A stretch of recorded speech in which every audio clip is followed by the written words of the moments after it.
Hello viewers, we'll be going over Workhorse, ticker symbol WKHS. On Friday it did close above 9.2% on the 1-hour chart. We are at overbought levels on the RSI and we still remain at positive MACD territory.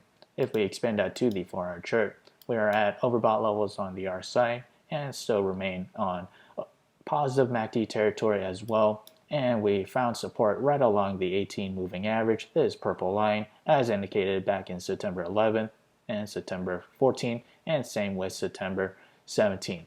If we expand that to the daily chart, we are at overbought on the RSI and still remain at positive MACD. And for the moving averages, we saw a convergence on the 9 moving average onto the 18-day moving average. So we are seeing continued momentum to the upside. And we also note that we are making higher highs and higher lows, and we did make a all-time highs on Friday, so I do expect that momentum to continue on to next week. As for support, if we do manage to reverse lower, I do see possible support level around the 18-day moving average, this purple line, and that also coincides with past resistance levels, and since we're above resistance, that now acts as our support.